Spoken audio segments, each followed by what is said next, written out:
എല്ലാവർക്കും നമസ്കാരം. ഒഴിവുവേളകളിൽ ഞങ്ങൾ പല കാര്യങ്ങളെക്കുറിച്ചും ചർച്ച ചെയ്യാറുണ്ട്. അതൊക്കെ ഞങ്ങൾ പോലും ചിന്തിക്കാത്ത പല തലങ്ങളിലേക്കും എത്തിച്ചേരാറുണ്ട്. പുതിയ പുതിയ ആശയങ്ങൾ, അറിവുകൾ, ചോദ്യങ്ങൾ ഒക്കെ ഉണ്ടാവാറുണ്ട്. അപ്പോൾ അതിലൊക്കെ നിങ്ങളെ കൂടെ ഉൾപ്പെടുത്തണം എന്നൊരു ആശയത്തോടു കൂടിയാണ് ഈ പ്രോഗ്രാം ചെയ്യുന്നത്. അപ്പോൾ നിങ്ങളുടെ ആശയങ്ങളും അറിവുകളും ഒക്കെ കമൻ്റായിട്ട് അറിയിക്കാം. അപ്പോൾ ഇന്ന് നമ്മൾ ചർച്ച ചെയ്യാൻ പോകുന്ന വിഷയം പരകായ പ്രവേശം എന്നതിനെ കുറിച്ചാണ്.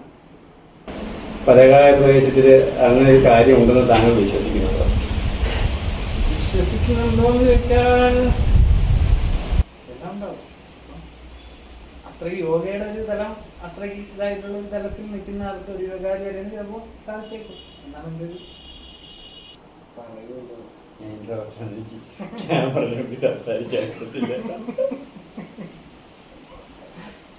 ഞാൻ ഈ സംസാരിക്കുന്ന വിഷയം എന്ന് പറയുന്നത് എല്ലാവർക്കും അത് ശരിയാവണമെന്നില്ല. ഞാൻ എവിടെയെങ്കിലും ഏതെങ്കിലും പുസ്തകത്തിൽ നിന്നോ ഒക്കെ പല സ്ഥലത്തും നമ്മൾ കേട്ടിട്ടുണ്ട്, വായിച്ചിട്ടുണ്ട്. എന്നാലും ഏതെങ്കിലും ഒരു പുസ്തകത്തിൽ നിന്നോ അല്ലെങ്കിൽ എവിടെന്നെങ്കിലും എടുത്ത് തയ്യാറാക്കിയ നോട്ടിൽ നിന്നോ അല്ല. ഇത് തികച്ചും എൻ്റെ ചിന്തകൾ മാത്രമാണ്. ആ ചിന്തകളിൽ എനിക്ക് തോന്നിയ കാര്യങ്ങളാണ് പറയുന്നത്. അതിന് എവിഡൻസോ ഒന്നുമില്ല. കുറച്ചൊക്കെ വായിച്ചിട്ടുള്ള അറിവ്, കേട്ടിട്ടുള്ള അറിവ്, മനസ്സിലാക്കിയിട്ടുള്ള അറിവ്, അത് എന്നുകൊണ്ടാണ്. ഒരു തർക്കത്തിനോ അല്ലെങ്കിൽ ഏതെങ്കിലും ഒരു കാര്യം സ്ഥാപിക്കാനോ ആയിട്ടല്ല ഈ ഒരു വിഷയം സംസാരിക്കുന്നത്.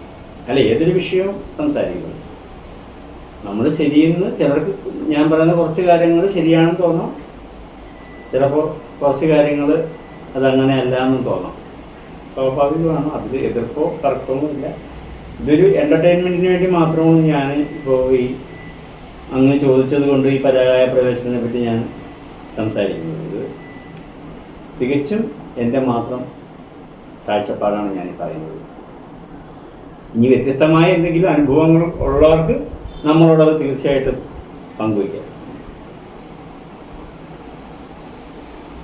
ഈ പരകായ പ്രവേശം എന്നുള്ള മാത്രമല്ല, അമാനുഷികം എന്ന് പറയും. നമ്മൾ പല കഴിവുകളെ അമാനുഷികം എന്ന് പറയുന്ന പല കഴിവുകളും. അമാനുഷികം എന്ന് പറഞ്ഞാൽ മനുഷ്യനില്ലാത്ത കഴിവെന്നാണ് ഉദ്ദേശിക്കുന്നത്. സാധാരണ മനുഷ്യന് അപ്രാപ്യമായിട്ടുള്ള അല്ലെങ്കിൽ ചിന്തിക്കാൻ സാധിക്കാത്തുള്ള പല കഴിവുകളും ഞാൻ മനസ്സിലാക്കിയിടത്തോളം നമ്മൾ മിക്കവാറുമുള്ള എല്ലാ മനുഷ്യരിലും ഏതെങ്കിലുമൊക്കെ അതിന്ദ്രിയജ്ഞാനമോ ഒക്കെ പറയുന്ന രീതിയിലുള്ള പ്രത്യേകതരം കഴിവുകൾ പലർക്കും ഉണ്ടാകാറുണ്ട്.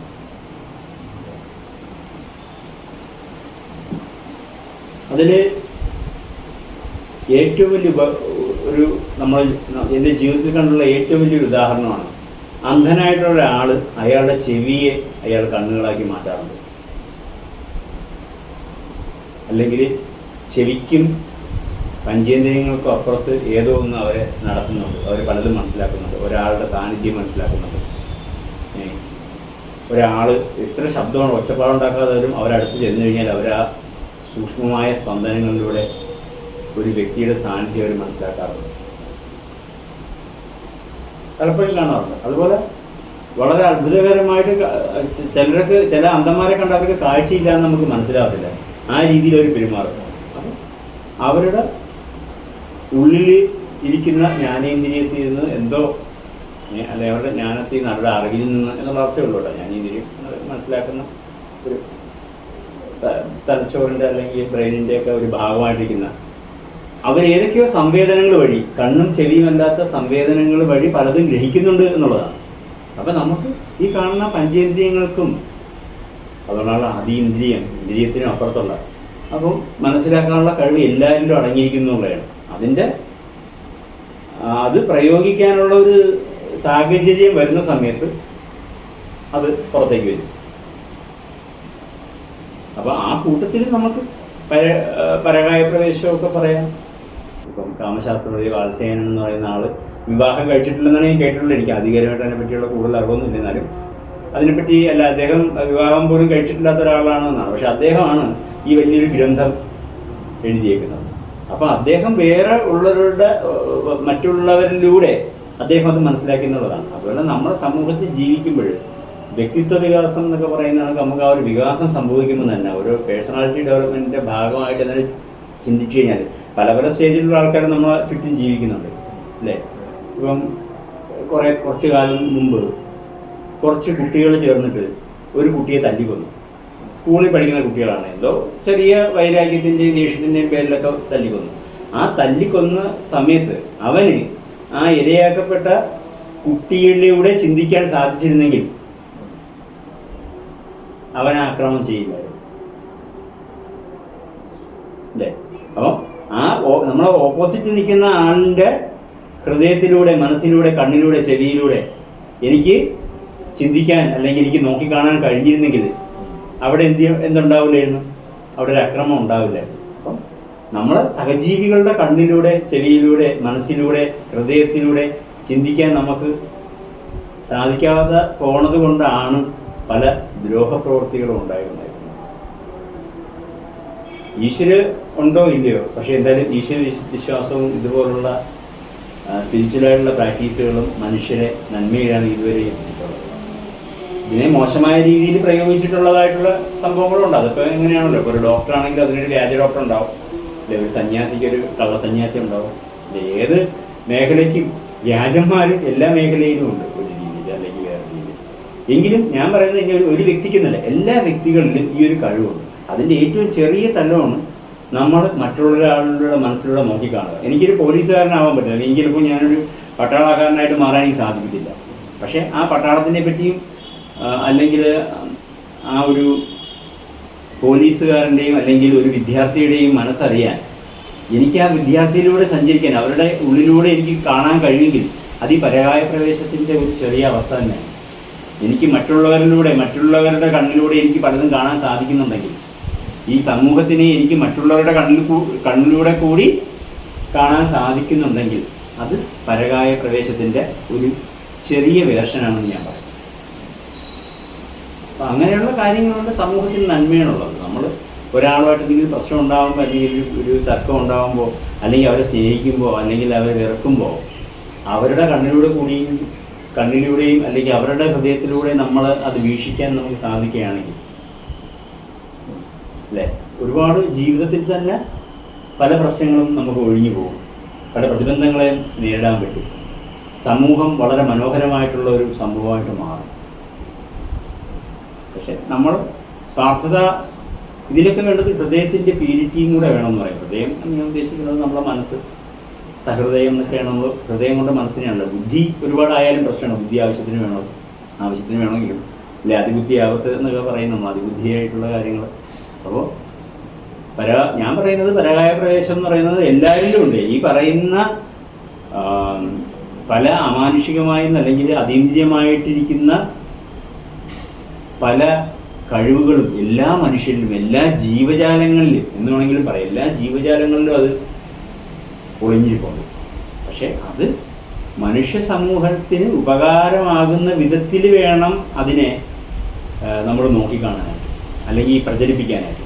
ഞാൻ കൂടുതലും കണ്ടുവരുന്നത് ഈ അത്ഭുതങ്ങൾ പറയുക, അമാനുഷികമായ കാര്യങ്ങൾ ചെയ്യുക, ഇതൊക്കെ എല്ലാവർക്കും ഇൻട്രസ്റ്റാണ്. എന്തെങ്കിലുമൊക്കെ നമ്മളൊരു കഥ പറയുമ്പോഴും എന്തെങ്കിലും ആർക്കും പിടികിട്ടാത്ത രീതിയിലുള്ള എന്തെങ്കിലുമൊക്കെ ദുരൂഹതകൾ, അഭ്യൂഹങ്ങളൊക്കെ നിലനിൽക്കുന്ന കാര്യങ്ങളോട് മനുഷ്യരൊക്കെ എത്തുന്ന ഒരു താല്പര്യമാണ്. അതിനപ്പുറത്ത് ഇങ്ങനെയുള്ള സിദ്ധികളെ, കഴിവുകളെ, പല സിദ്ധികളുള്ള ആൾക്കാരൊക്കെ ഉണ്ട്. അതിൻ്റെ ചെറിയ ചെറിയ തെളിവുകളൊക്കെ ഉണ്ട്, മനസ്സ് വായിക്കുന്നവരുണ്ട്, ഒക്കെ പല കാര്യങ്ങൾ ചെയ്യുന്നവരുണ്ട്. അത് തന്നെ ചെറിയ രീതിയിൽ ഈ പ്രാക്ടീസൊന്നും ഇല്ലാതെ തന്നെ ജന്മനായുള്ള ഗുണങ്ങളോട് മറ്റുള്ളവരുടെ ഹൃദയം മനസ്സിലാക്കുന്നവരുണ്ട്. അതൊക്കെ ഇതിൻ്റെ ഒരു ഭാഗം തന്നെയാണ്. ഏതെങ്കിലും മന്ത്രം ജപിക്കണമെന്നും ഏതെങ്കിലും ഒരു അഭ്യാസം ജപിക്കണമെന്നൊന്നുമില്ല. ചിലരുടെ ജന്മന തന്നെ ചിലർക്ക് പാടാനുള്ള കഴിവൊക്കെ ഉണ്ടെന്നുള്ളത് പോലെ തന്നെ ഇതിൻ്റെയൊക്കെ ചെറിയ ചെറിയ വാസനകൾ എല്ലാ മനുഷ്യരിലും ഉണ്ടെന്നാണ് ഞാൻ വിശ്വസിക്കുന്നത്. ഈ പരകായ പ്രവേശം എന്ന് പറയുന്നത് അതുപോലെ മറ്റുള്ളവരിലൂടെ എനിക്ക് നോക്കിക്കാണാൻ സാധിക്കുക. ഈ ലോകത്തിനെ എൻ്റെ കണ്ണിലൂടെ അല്ലാതെ, അല്ലെങ്കിൽ എൻ്റെ ഹൃദയത്തിലൂടെ അല്ലാതെ, എൻ്റെ സഹജീവികളുടെ ഹൃദയത്തിലൂടെയും മനസ്സിലൂടെയും കണ്ണിലൂടെയും ചെവിയിലൂടെയും എനിക്ക് കണ്ടറിയാൻ സാധിക്കുക എന്നുള്ളതാണ് ഞാൻ മനസ്സിലാക്കുന്ന പരകായ പ്രവേശം. ചിലപ്പം അതിന് കുറച്ചുകൂടെ എക്സ്ട്രീമായിട്ടുള്ള, കുറച്ചുകൂടെ ഉയർന്ന ഒരു തരം ഉണ്ടായിരിക്കാം. ഇത്തരം കാര്യങ്ങളെ കുറിച്ച് നമ്മൾ വലിയ അറിവില്ലാതെ നെഗറ്റീവായിട്ട് പുതിയ തലമുറയിൽ അത് ബാധിക്കാറുണ്ട്. ഉദാഹരണത്തിന് നന്തൻകോടല്ലേ, ഒരു അച്ഛനമ്മയും ഒരാൾ ഇതേപോലെ ഈ ആത്മാവ് വരുന്നവർ കാണാനായിട്ട് വെട്ടിക്കൊന്നു, അങ്ങനെ ഒരു കേസ് ഉണ്ടായിരുന്നല്ലോ. അതെ, അത് കേട്ടിട്ടുണ്ട്. അതുപോലുള്ളൊരു അല്ല, അത് ശരിക്കും പറഞ്ഞാൽ ഞാൻ ഈ പറഞ്ഞ ആൾക്ക് ഇത് പ്രചരിപ്പിക്കുന്ന ആൾക്ക് അല്ലെങ്കിൽ ഇതിനെപ്പറ്റി സംസാരിക്കുന്ന ആൾക്ക് മറ്റുള്ളവരിൽ മാക്സിമം ക്യൂരിയോസിറ്റി വളർത്തിയെടുക്കുക എന്നുള്ളതാണ്. അല്ലാതെ ഇത് പറയുന്ന കാര്യം സത്യമല്ല പറയുന്നത്. ഇതിൽ വ്യക്തത ഉണ്ടാക്കുക എന്നുള്ളതാണ് ഒരു പ്രധാനപ്പെട്ട കാര്യം. പക്ഷെ ആൾക്കാർ ചെയ്യുന്നത് ഇതിന് വ്യക്തത ഇല്ലാതാക്കുക. വ്യക്തമായി കഴിഞ്ഞാൽ വിലയില്ല. നമ്മളൊരു കാര്യം സിമ്പിളായിട്ട് ആരോടെങ്കിലും സംസാരിച്ചു കഴിഞ്ഞാൽ ആർക്കും അതിനൊരു മൂല്യം തോന്നില്ല. ഇതെന്തോ വലിയ സംഭവമാണ് എന്ന് ആക്കി തീർക്കുമ്പോഴാണ് അതിന് മൂല്യമുണ്ട്. അപ്പോൾ അതിന് വേണ്ടിയിട്ട് ഇതിന് കുറച്ച് എന്താ പറയുന്ന ഒരു മിസ്റ്റീരിയസ് ആയിട്ടുള്ള ഒരു ഫ്ലേവർ ചേർക്കും. ഇതെന്തോ ആർക്കും മനസ്സിലാക്കാൻ പറ്റാത്ത ഒരു രഹസ്യമായിട്ടുള്ള മിസ്റ്റീരിയസ് ആയിട്ടുള്ള തെറ്റിദ്ധരിപ്പിക്കുന്ന രീതിയിലുള്ള ഒരു പ്രചരണമാണ് പലരും ഇതിനെപ്പറ്റി പറയാൻ ശ്രമിക്കുന്നത്. അല്ലാതെ ഏറ്റവും നിസ്സാരമായിട്ടുള്ള രീതിയിൽ സാധാരണ ജനങ്ങൾക്ക് മനസ്സിലാവുന്ന രീതിയിൽ ഇത് സംസാരിക്കുന്നത്. അപ്പോൾ ഇതിനകത്ത് ദുരൂഹത കൊണ്ടുവരുമ്പോൾ ക്യൂരിയോസിറ്റി കൂടിയിട്ടും ഈ പക്വതയില്ലാത്ത ആൾക്കാർ ഇതിനെപ്പറ്റി അറിയുമ്പോൾ ഇതുപോലുള്ള പല കാര്യങ്ങളും സമൂഹത്തിൽ സംഭവിക്കുന്നതാണ്. ഇത് ഏത് അറിവും അർഹതപ്പെട്ടവരുടെ കയ്യിലേക്ക് പോകാൻ പാടുള്ളൂ. അതാണ് ഇതിൻ്റെ ഏറ്റവും വലിയൊരു എനിക്ക് പറയാനുള്ള ഒരു കാര്യം. അപ്പോൾ ഈ അഷ്ടസിദ്ധികൾ നമുക്ക് അഷ്ടസിദ്ധികള് ഒക്കെ ഇതെല്ലാം തമ്മിൽ ബന്ധപ്പെട്ടിടക്കുന്നത് ഏതെങ്കിലും തരത്തിലുള്ള ഒരു എന്ത് പറഞ്ഞാലും ഒരു വ്യക്തിത്വ വികാസം ഉണ്ടാകാത്ത ഒരാൾക്ക് ബുദ്ധിമുട്ടാണ്. അല്ലെങ്കിൽ അതുകൊണ്ട് ഉപകാരമില്ല. നമ്മളൊരു പേഴ്സണാലിറ്റി അല്ലെങ്കിൽ വ്യക്തിത്വം വികസിച്ചെങ്കിൽ മാത്രമേ ഇത് സമൂഹത്തിന് ഉപയോഗം ഉണ്ടാവുള്ളൂ. ആ രീതിയിൽ സമൂഹത്തിനെ സ്നേഹിക്കുന്ന ആൾക്കാർക്ക് വേണം ഏത് സിദ്ധിയാണെങ്കിൽ വരാൻ. നമുക്ക് അടുത്തൊരു കൂടിക്കാഴ്ചയിൽ നമുക്ക് അഷ്ടസിദ്ധികളെ പറ്റി സംസാരിക്കാം. അതായിരിക്കും നല്ലത്. അല്ലെങ്കിൽ ഇത് ഒരുപാട് കാടുകയറിപ്പോകും. അപ്പോൾ ഇപ്പൊ പറയുന്നത് ഇതേപോലുള്ള ഇത്തരം കാര്യങ്ങള് ഈ നെഗറ്റീവ് ആവാതെ ഇതിനെ കുറിച്ച് നല്ല രീതിയിൽ ബോധം കൊടുത്തു കഴിഞ്ഞാൽ ഇത് നല്ല രീതിയിൽ നല്ല കാര്യങ്ങൾ നടക്കും. യോഗ ചെയ്യുന്നത് മനുഷ്യന് നല്ലതാണ്. നല്ല കാര്യങ്ങൾ മെഡിറ്റേഷൻ ചെയ്യുന്നത് ധ്യാനിക്കുന്നത് മനുഷ്യർക്ക് നല്ലതാണ്. അതിലൂടെ എന്ത് കിട്ടില്ലെന്നല്ല, എന്തായാലും അത് ശരീരത്തിനും മനസ്സിന്റെ ആരോഗ്യത്തിനും ഉത്തമമായ കാര്യമാണ്. അത് നടക്കട്ടെ. അതിലൂടെ എന്തെങ്കിലും പ്രത്യേകമായിട്ട് സ്പെഷ്യലായിട്ടുള്ള കഴിവുകൾ ഉണ്ടാകുന്നെങ്കിൽ അത് ലോകനന്മയ്ക്ക് ഉപയോഗിക്കാൻ കഴിയട്ടെ. എല്ലാവരും ആരോഗ്യമായിട്ടുള്ള സന്തോഷമായിട്ടുള്ള ആനന്ദമായിട്ടുള്ള ഒരു ജീവിതത്തിലേക്ക് മുന്നോട്ട് പോകണം. തീർച്ചയായും. ഇത്രയും നേരം ഞങ്ങളുടെ ഈ ചർച്ചയിൽ ഭാഗമായ എല്ലാവർക്കും നന്ദി. ഞങ്ങളുടെ വീഡിയോ ഇഷ്ടപ്പെട്ടാൽ ലൈക്ക് ചെയ്യുക, സബ്സ്ക്രൈബ് ചെയ്യുക, നിങ്ങളുടെ അഭിപ്രായങ്ങൾ കമന്റായി രേഖപ്പെടുത്തുക. അപ്പോൾ മറ്റൊരു നല്ല വിഷയങ്ങളുമായി ഇനിയും നല്ല ചർച്ചകളുമായി നമുക്ക് വീണ്ടും കാണാം. അതുവരെ